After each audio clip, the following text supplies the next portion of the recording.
Chapter 606. Kishir was a man incredibly adept at reading the room, almost to the point where you might think he could read minds.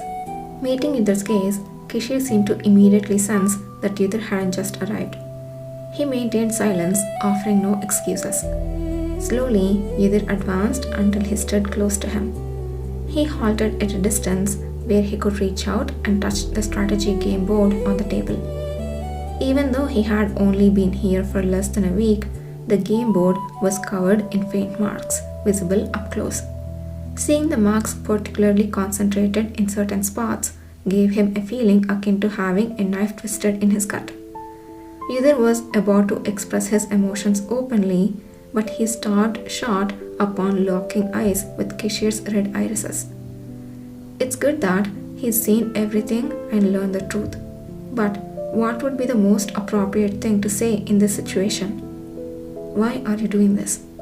Why did you hide this from me? I have always suspected something. Now I have seen everything. Can you please be honest? ... No, none of these questions seemed fitting for a conversation with Kishir. I don't want to interrogate him. The questions he'd thought of sounded accusatory, as if he were talking to a criminal caught in the act. This was the first time that his lack of eloquence felt overwhelmingly cumbersome. Growing frustrated with himself, Yudhir sighed heavily. Finally, Kishir broke the silence. You look vexed. You have a lot on your mind, don't you? Indeed, it's painfully clear that I lack the gift of a gab. It doesn't matter. Just say what you want to say. I will listen. That's exactly why I'm hesitating. I don't want to say it carelessly. Even if I won't take it that way? To me, it matters. A different issue, isn't it? Yudhir looked at Kishir, whose lips faintly curved upward, and impulsively asked, What would you say first in a situation like this? Are you asking me what I would say to myself? Is that not allowed? After his somewhat argumentative response, Yudhir briefly regretted it. His bad mood had given rise to a defiant tone, something he hadn't employed in a long time. Yet, Kishir did not point this out. He just let out an even deeper laugh. Of course, there is no rule that says you can't... If it were me, well, I would scan the surroundings of the person I'm speaking to and say whatever comes to my mind first. It's a good way to start a conversation. Yudhir glanced around the area where Kishir sat. A moment later, words flowed from the pallid lips in a voice slightly slower and heavier than usual. You haven't lit a single lamp or even put on an overcoat. ... It must be cold. Let me light the fire first. No hand movement was needed. The moment Yudhir blinked, a spark ignited in a small wall furnace and various lamps scattered around the room. Following that, a thin stream of water gracefully flew through the air, filling 2 empty teacups. A breeze carried some tea leaves into the cups, and soon warm steam began to rise from them. Yudhir pushed one of the completed cups of tea toward Kishir. Please drink. Kishir, who had been staring pensively at his cup, eventually picked it up. Yudhir, who had been slightly anxious about whether he would drink it, finally took his own seat across from him and sipped his share of tea. The warmth of the brewed water seemed to stabilize the boiling turmoil within. His mind became clearer. Kishir's way of initiating conversation was indeed effective.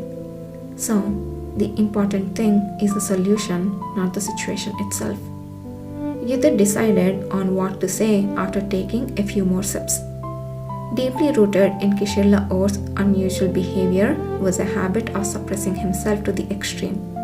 He was incredibly harsh on himself, but his positive disposition and strong will allowed him to laugh off even the toughest challenges. This was the primary reason for his current state. However, the perfect shield of rationality and patience wasn't all there was to Kishir. He was, after all, human. Just because he could endure what most couldn't didn't mean he had no limits. The recent events were a good example, but Yudhir knew of times when Kishir had reached his limits even more profoundly. It was Kishir Lahore from the past life. When I told you about my experiences through the strategy game, there was one thing I didn't mention. Kishir blinked rapidly, perhaps finding the statement unexpected. I should have told you about the previous commander, even if you thought it wasn't important. Kishir's fingers, which had been playing with the cup, stopped. Do you think I acted this way because of that? I didn't, and that story. Yes, you said to speak when everything becomes clear, and I want to tell. But it's not like the other things were so clear that I had to speak of them first. So it doesn't matter, does it? A golden light shimmered in Yudhar's determined dark eyes. I want to tell you now, and you promised to listen to anything I had to say. So, in front of Yudhar's silent plea, Kishir couldn't say anything more. Yudhar moistened his dry lips with tea and took a deep breath. He hadn't expected to talk about the Kishir from his past life to the current Kishir in this manner. But then, when had anything related to Kishir ever gone as Yudhar had planned? Even after turning back time, the man before him had never acted as Yudhar had predicted. Perhaps that unpredictability was why they had the relationship they did now. All the uncertainties, fear, deep regrets, and now forgotten anger were gathered by Yudhar to say the only thing he could for the man before him. Even if Kishir felt deeply disappointed or harbored negative feelings after hearing the story. Still, it had to be done. No, he desperately wanted to. You might only know the current me, but I know a different you. ... He was a commander with cracks in his vessel who had to watch those around him leave first. He stepped down, handing his position to a commoner, only to be assassinated by the very successor he had chosen. Yudhar stared into the eyes that seemed frozen in time, filled with old pain. He must have had some idea from the clues and conversations they'd had so far. He wasn't overly surprised, but he was still shocked. The spreading emotions proved it. Yes, that successor was me. Yudhar. Kishir called out his name in a low moan. Yudhar didn't respond. After returning here, I realized that my memories from that time are not as clear as I thought they might be. There may be details I'm unaware of, but what is certain is that I undertook the task and completed it quite successfully. I can't deny that. For now, I would like to start by talking about the kind of the person Commander was at that time. ... Yudhar began his tale, idly fiddling with a piece before him. It all started when a 20-year-old kid from the countryside managed to join the cavalry and received his first greeting from the commander.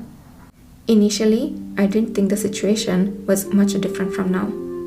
It seemed that the issue with the commander's leadership arose from the mission to retrieve the red stone. However, after that, Kishir was no longer able to manage the unit in the same meticulous way. Their first personal encounter during a swordsmanship training session, something they had once dreamt about, also occurred around that time. The commander noticed me during his night rounds. I was absorbed in my swordsmanship training, isolated from the rest of the unit. That was the beginning.